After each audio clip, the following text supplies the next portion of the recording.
pole hold known as the floating star. It's really cute, and if you do it when you're spinning, you just kind of look like you're just floating in air.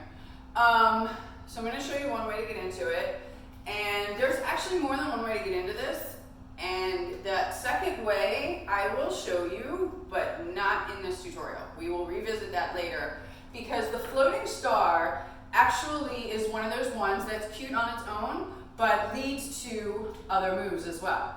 So, also, love you guys, but my shoulder has informed me that we're doing this on one side only. Okay, so, sorry about that.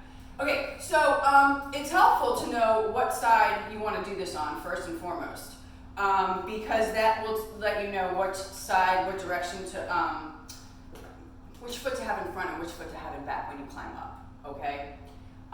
Because I know that I am going to be going, let's see, how am I doing this? Oh yeah, my shoulders told me I'm not doing it that way.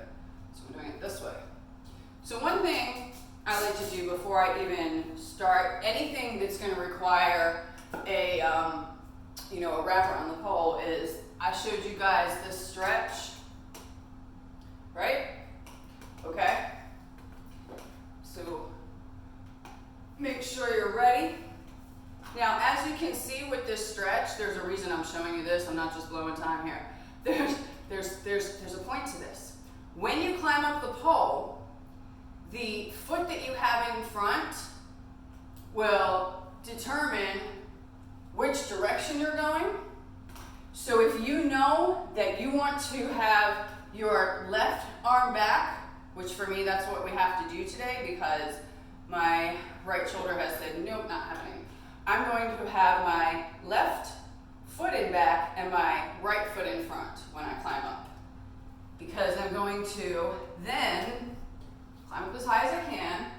I'm going to do a right side up crucifix. Okay. I'm going to bring that around the pole and I'm going to bend at the waist. Okay? Take the hand that is not going to be back, put it down on the pole, in between your knees, come down as much as you can, bending at the waist. This will give you that room to bring the hand up, okay, and behind the pole. Once you're there, release, and here's your floating star.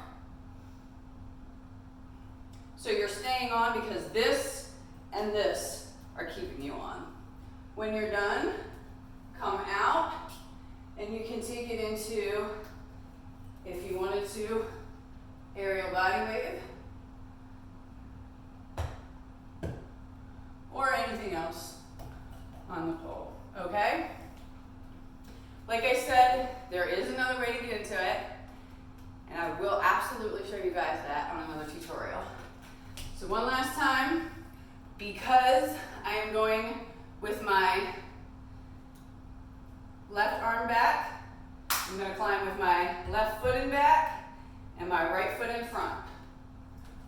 Bend at the waist, hand. This is for leverage. This helps you get that leverage. Okay? Bend at the waist. This, bending at the waist, helps you get the arm behind the pole.